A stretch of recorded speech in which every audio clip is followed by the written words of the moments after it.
لا يتكلم أحد بموت رسول الله إلا ضربته.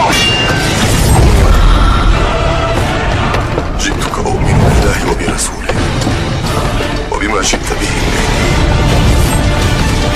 فقد أعذرت إليكم وأعذرتموني.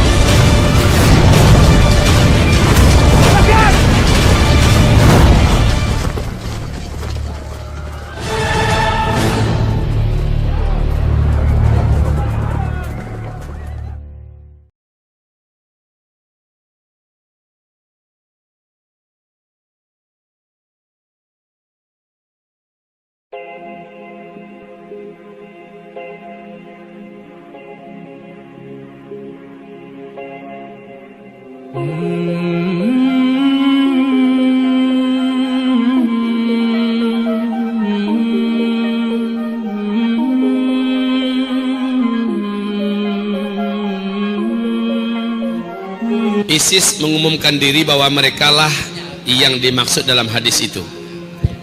ISIS yang diumumkan di Irak pada bulan September tahun 2014 dengan ciri khas benderanya hitam, padahal bendera yang sama sudah lama diusung oleh mujahidin di seluruh dunia, khususnya Taliban Afghanistan dan juga Al-Qaeda, bahkan Kaukasus di Shishan juga demikian.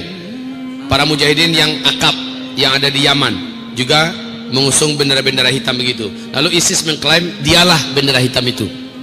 Klaim seperti ini tentu saja hak masing-masing kelompok, silahkan mengklaim, tetapi apakah benar dia atau tidak, lihat dulu faktanya.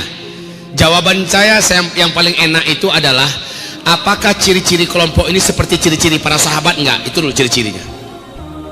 Lihat ibadah mereka, lihat akhlak mereka, lihat bagaimana karakter mereka sesama mereka, dan bagaimana rahmatan lil alamin ke dunianya.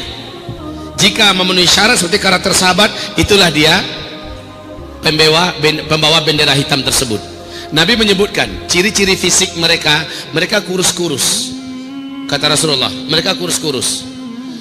Kemudian kepala mereka dililit oleh kain yang tebal berwarna gelap-gelap. Kemudian baju mereka disebut oleh Rasulullah Sallallahu Alaihi Wasallam, bajunya adalah baju jenis baju yang unik yang dipakai oleh manusia di muka bumi. Kemudian Rasulullah menyebutkan warna kulit mereka, dan Rasulullah menegaskan tempat mereka nanti di Khurasan. Khurasan itu macam-macam, luas. India masih termasuk Khurasan, Pakistan itu Khurasan, Afghanistan adalah Khurasan, Iran juga adalah Khurasan, ya, Kazakhstan, Turkmenistan dan tantan lainnya juga adalah Khurasan. Khurasan itu luas, kayak Asia Tenggara kan, luas kan. Jadi karena Khurasan itu luas, yang mana nih? Nah sekarang Irak, ISIS mengumumkan dirinya, kamilah Khurasan itu, kamilah punya bendera hitam itu. Sementara sebelumnya Afghanistan sampai sekarang masih eksis, dan Afghanistan yang sanggup menumpas beruang merah Uni Soviet sampai tumbang, betul tidak? Sekarang Afghanistan pula yang menjadikan Amerika Serikat bangkrut sebangkrut-bangkrutnya sekarang. Rasul mengatakan ciri khas pertempuran mereka, mereka tidak pernah bisa dikalahkan dan tidak terkalahkan. Yang saya tahu sampai sekarang, yang tidak terkalahkan itu sampai sekarang adalah Taliban. Lawan mereka sekuat beruang merah, penguasa dunia belahan timur tumbang oleh Afghanistan, betul? Oleh Taliban. Amerika Serikat membuat kuburan besar di Afghanistan. Sampai sekarang Amerika Serikat sulit untuk bisa memperbaiki penyakit-penyakit besar yang mereka dapatkan akibat perang di Afghanistan. Jadi kalau saya katakan ISIS ke Afghanistan, atau bisa jadi Al-Qaeda yang ada di Syam, bukankah generasi terbaik di akhir zaman adanya di Syam, kata Nabi? Adanya di Syam. Iman di akhir zaman adanya di Syam. Mujahidin termulia dan terhebat di akhir zaman adanya di Syam. Apakah yang ada di Syam sekarang yang juga benderanya hitam? Sekali lagi saya katakan, tidak ada satupun di antara mereka-mereka yang boleh kita pastikan sekarang ini. Tapi yang jelas sudah bermunculan, dan ciri-ciri itu lebih banyak dekatnya kepada Afghanistan, kepada Taliban yang ada. Wallahu alam, saya juga tidak berani memastikan.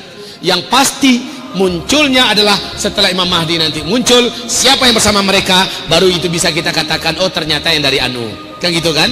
Sekarang ini yang mana, lihat mana yang akhlaknya, kepribadiannya, ciri-ciri khas generasinya sama dengan generasi sahabat. Karena orang terbaik Allah utus di akhir zaman adalah Nabi Muhammad SAW, dan manusia-manusia terbaik yang mendampinginya adalah para sahabat. Di akhir zaman Imam Mahdi keturunan kandung Nabi Muhammad, maka orang terbaiklah yang levelnya kayak para sahabat pula yang bisa mendampingi Imam Mahdi nanti. Paham? Tentu saja ciri khas bendera hitam itu orangnya berakhlakkan akhlak sahabat, dan dalam hal ini ISIS memang memiliki akhlak yang sangat keras dengan kelompok manapun di muka bumi dari Ahlus Sunnah wal Jamaah yang tidak setuju dengan mereka. Bagi mereka halal darah seluruh umat Islam yang tidak setuju dengan khilafah mereka. Apakah ini akhlak para sahabat?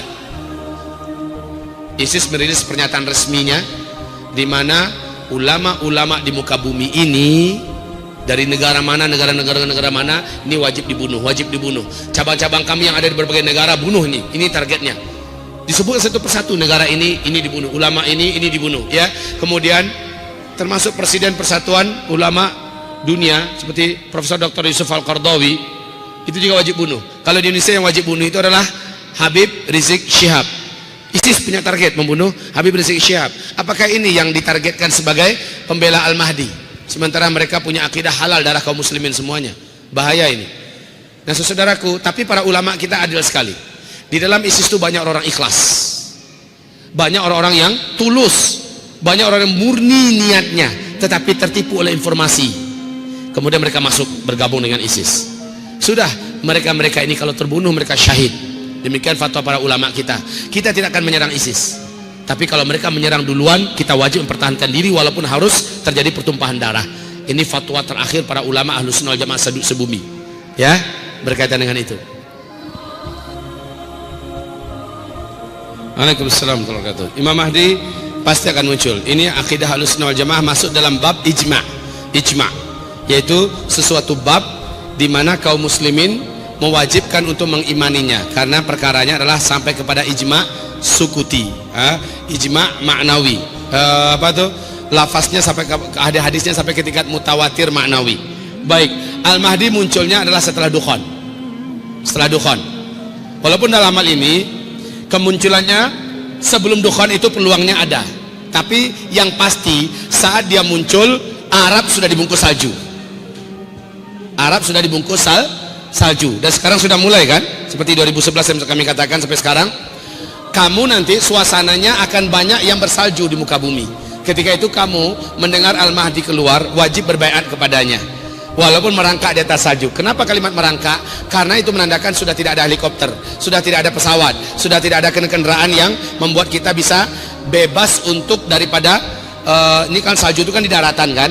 Maknanya bahwa kita akan berkuda, akan ada yang banyak berjalan kaki, walaupun hanya berjalan kaki, walaupun sampai merangkak di atas salju untuk berbaiat, menandakan wajibnya berbaiat dengan Imam Mahdi. Pertanyaannya adalah bagaimana cara kita mendapatkan kabar bahwa Imam Mahdi sudah keluar? Kan itu tadi.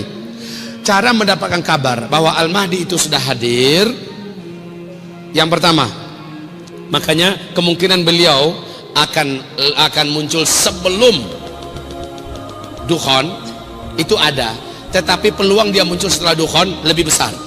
Kita mengetahuinya adalah pertama, dukhan hanya terjadi setelah hantaman meteor, ya kan? Sekarang meteor, maka terjadi dukhan. Dukhan itu kaum muslimin 40 hari 40 malam. Setelah dukhan orang memasuki bulan Zulqa'dah, karena hantaman meteor dalam hadis daif bulan Ramadan. Berarti Syawal lewat itu. Syawal lewat, bulan Zulqa'dah sudah mulai ditemukan keributan dalam keluarga kerajaan Arab Saudi. Ribut, memperebutkan kekuasaan, memang kacau dan sebagainya. Kemudian bulan Zulhijjah, jamaah haji yang sudah terlanjur datang ke sana, tidak mungkin lagi pulang.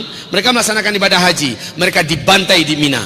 Yang membantai siapa? Syiah yang membantai umat Islam nanti yang ada di haji, yang sedang melaksanakan ibadah haji di Mina. Nah, urutannya begitu. Bulan Muharramnya Imam Mahdi pun akhirnya sampai di Mekah, dan beliau dibaiat oleh kaum muslimin di kota Mekah. Jadi menandakan yang terbesar tandanya mana? Hantaman meteor. Itu yang terbesar, Pak. Hantaman meteor. Dukhan 40 hari 40 malam. Setelah dukhan, kekacauan terjadi di Arab Saudi di bulan Zulqa'dah. Bulan Zulhijjah jamaah haji pasti dibantai di Mina. Bulan Muharramnya Imam Mahdi dibaiat di depan Ka'bah. Dari itu saja kita sudah tahu. Jadi pengetahuan kita adalah lewat kejadian besar yang sifatnya global, yaitu hantaman meteor, dukhan. Jelas? Baik.